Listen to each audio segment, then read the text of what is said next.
بسم اللہ الرحمن الرحیم۔ السلام علیکم ورحمۃ اللہ وبرکاتہ۔ عابدین وائس کے پیارے دوستو، ہم امید کرتے ہیں کہ آپ خیر و عافیت سے ہوں گے۔ ہماری دعا ہے کہ اللہ کریم آپ کو اپنی حفظ و امان میں رکھے، آمین۔ پیارے دوستو، آج کی اس ویڈیو میں ہم بتائیں گے کہ اصحاب کہف کا غار کی طرف جانے کا منصوبہ کیسے بن گیا۔ دقیانوس ایک قریبی شہر میں چلا گیا۔ جب ان نوجوانوں کو پتہ چلا تو انہوں نے آپس میں مشورہ کیا کہ دقیانوس تو ابھی شہر سے نکل گیا ہے، لہٰذا اس کے آنے سے پہلے اپنا معاملہ طے کر لو۔ ایسا کرو کہ ہر آدمی اپنے والد کی گزر اوقات میں سے کچھ خرچہ لے لے جو ہمیں زیادہ راہ کا فائدہ دے۔ پھر ہم قریب پہاڑ میں واقع ایک غار میں چلے جاتے ہیں اور وہاں سکون کے ساتھ اللہ تعالیٰ کی عبادت کریں گے۔ چنانچہ وہ نوجوان حسب حاجت اپنے پاس زیادہ راہ لے کر غار کے طرف چل پڑے، اور ان کے ساتھ ساتھ ایک کتا بھی ہو لیا۔ راستے میں جاتے وقت ایک کتا ان پر بھونکنے لگا اور پھر ان کے پیچھے ہو لیا۔ اسے مار کر بھگانا چاہا مگر کتا نہ بھاگا۔ جب بارہا کتے کے ساتھ انہوں نے ایسا کیا، بالآخر کتا گویا ہوا، مجھے کچھ نہ کہو اور نہ ہی میرے جانب سے تمہیں کسی قسم کا اندیشہ ہونا چاہیے۔ میں بھی اللہ کے محبوب بندوں سے محبت کرتا ہوں، تم لوگ آرام سے سو جانا، میں تمہاری چوکیداری کرتا رہوں گا۔ حضرت ابن عباس رضی اللہ تعالی عنہ کہتے ہیں، یہ نوجوان رات کے وقت اپنے شہر سے نکل گئے تھے جب دقیانوس بن ہانوس نے انہیں بتوں کی پوجا کی دعوت دی۔ راستے میں ان کا چرواہے کے پاس سے گزر ہوا، وہ بھی ان کے دین کا متبع تھا۔ ان نوجوانوں کی تعداد 7 تھی، چنانچہ چرواہا اور اس کا کتا بھی ان کے ساتھ ہو لیا۔ انہوں نے قریب ہی ایک غار میں پناہ لے لی۔ غار میں وہ صرف نماز، روزہ، تسبیح و تحلیل اور تکبیر و تمہید کرتے رہتے۔ انہوں نے کھانا لانے کی ذمہ داری ایک آدمی کے سپرد کر دی تھی، اس کا نام تملیحہ تھا اور وہ ان سب میں زیادہ دلیر اور خوبصورت تھا۔ وہ چھپ کر شہر میں جاتا اور اپنے ساتھیوں کے لیے کھانا خرید لاتا۔ چنانچہ تملیحہ عمدہ لباس اتارتا اور مسکینوں والے کپڑے پہن لیتا اور روپ بدل کر شہر سے کھانا خرید لاتا اور شہر میں اپنے ساتھیوں کے متعلق لوگوں سے پوچھ گچھ بھی کرتا، پھر واپس لوٹ آتا۔ اسی طرح ایک عرصہ گزر گیا، پھر دقیانوس شہر میں لوٹ آیا، بتوں کے سامنے جانور ذبح کروائے اور ان پر چڑھاوے چڑھائے، جس سے اہل ایمان کے دل ہل گئے۔ جب صبح ہوئی تو دقیانوس نے ان کو بہت تلاش کیا مگر انہیں کہیں نہیں پایا۔ دقیانوس نے اپنے کارندوں سے کہا، ان نوجوانوں نے مجھے بہت پریشان کیا ہے، وہ سمجھے کہ میں ان پر غصے میں جہالت کا ارتکاب کر بیٹھوں گا، حالانکہ وہ اگر توبہ طائب ہو جاتے اور میرے معبود کی عبادت کرنا شروع کر دیتے تو میں انہیں معاف کر دیتا۔ پھر اس نے ان نوجوانوں کی والدین کو بلایا جو کہ شہر افسوس کے عظمیٰ میں شمار ہوتے تھے اور ان سے سوال کیا تو انہوں نے کہا، بادشاہ سلامت، ہمارے لڑکے ابراہم کے قابل نہیں،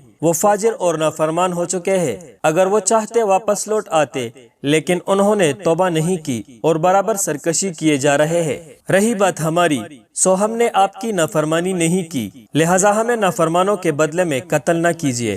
انہوں نے تو ہمارے اموال بھی بازاروں میں تباہ و برباد کر دیے، اگرچہ وہ ہمارے بیٹے ہیں، لیکن سرکشی کر کے انہوں نے سارے رشتے بالائے طاق رکھ دیے ہیں اور ایک پہاڑ جسے منحلوس کہا جاتا ہے اس پر چڑھ گئے ہیں۔ بادشاہ نے یہ سن کر ان کا راستہ آزاد کر دیا، یعنی انہیں چھوڑ دیا، اور اس کی سمجھ میں نہیں آ رہا تھا کہ ان نوجوانوں کے ساتھ کیا برتاؤ کرے۔ بہرحال غار ان نوجوانوں کی قبر بن گئی۔ اللہ تعالیٰ سمجھتا ہے کہ وہ زندہ ہے اور وہ بھی سمجھتے ہیں جو کچھ اللہ تعالیٰ ان کے ساتھ کرتا ہے، حالانکہ اللہ تعالیٰ نے انہیں نیند کے موت سلا دیا ہے اور 309 سال تک سوتے رہے، اور ان کا کتا دہلیز پر ہاتھ پھیلائے بیٹھا ہوا ہے اور وہ خود بھی دائیں بائیں کروٹ بدلتے رہتے ہیں۔ دقیانوس کے دربار میں 2 مومن آدمی بھی تھے جنہوں نے ابھی تک اپنا ایمان چھپائے رکھا تھا۔ ایک کا نام مندروس اور دوسرے کا نام دوماس تھا۔ ان دونوں نے اصحاب کہف کی اسما اور نسب لکھنے کا اہتمام کیا اور ان کی مختصر حالات شیشے کی بنی ہوئی ایک تختی پر رقم کیے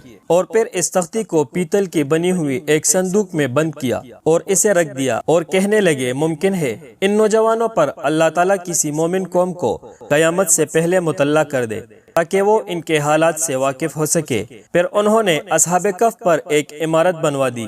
دقیانوس کچھ عرصہ تک زندہ رہا، پھر مر گیا۔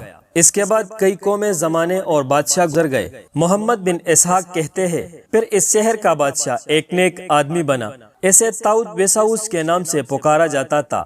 وہ 88 سال تک حکومت کرتا رہا، لیکن لوگ گروہی شکل میں بٹے ہوئے تھے۔ جب بعض لوگ اللہ تعالیٰ اور قیامت کے منکر تھے، بادشاہ پر ان لوگوں کی تکذیب گرا گزری۔ اس نے اللہ تبارک و تعالیٰ کے حضور شکایت و عاجزی کرنی شروع کر دی اور خود بہت پریشان ہوا جب اس نے دیکھا کہ اہل باطل اہل حق پر غالب ہوتے جا رہے ہیں اور کہہ رہے ہیں کہ زندگی صرف دنیا ہی کی زندگی ہے، اگر دوبارہ اٹھائے بھی جائیں گے تو صرف روحیں اٹھائی جائیں گی، جسم نہیں اٹھائے جائیں گے۔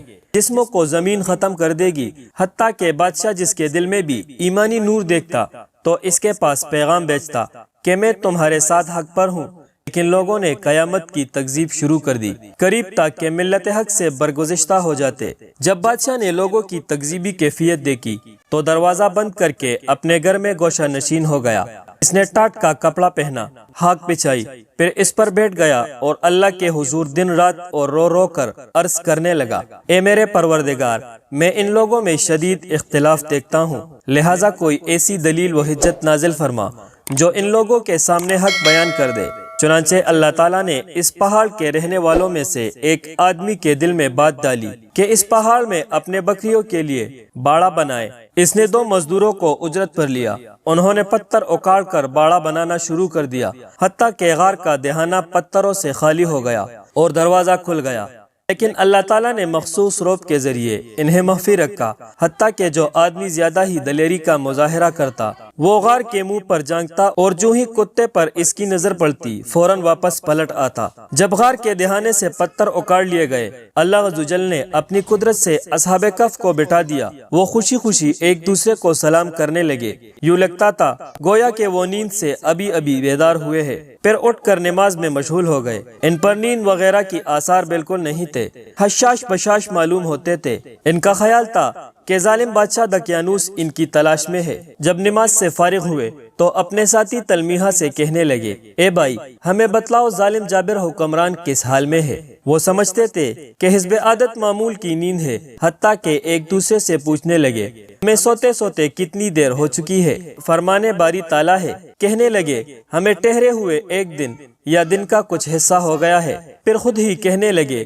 جتنا عرصہ تمہیں یہاں ٹھہرے گزرا ہے اس سے تمہارا پروردگار ہی بخوبی واقف ہے۔ تلمیحہ نے ان سے کہا، اہل شہر نے تمہیں گم پایا اور تمہاری تلاش شروع کر دی۔ دقیانوس چاہتا ہے کہ تم اس کے سامنے پیش کیے جاؤ اور تم بتوں کے لیے جانور ذبح کرو یا قتل ہو جاؤ۔ مکسلمینہ کہنے لگا، اے میرے بھائیو، خوب سمجھ لو تم نے اللہ تعالیٰ سے ملاقات کرنی ہے، لہٰذا ایمان کے بعد کفر کا ارتکاب مت کرنا، چونکہ کل ہی تمہیں بادشاہ گمراہی کے طرف بلائے گا۔ تملیحہ نے کہا، تم یعنی مکسلمینہ شہر کے طرف جاؤ اور سنو ہمارے بارے میں کیا کچھ کہا جا رہا ہے، احتیاط سے جانا تاکہ کسی کو پتہ نہ چلے، ہمارے لیے کھانا خرید کر لانا، ہمیں بھوک لگی ہے، اور معمول سے کھانا زیادہ لانا، چونکہ ہم صبح اٹھتے ہی بھوک محسوس کر رہے ہیں۔ معزز دوستو، اس کے بعد اہل ایمان کا دور آیا اور اس میں اصحاب کہف کے ساتھ کیا ہوا وہ ہم تیسرے حصے میں بیان کریں گے۔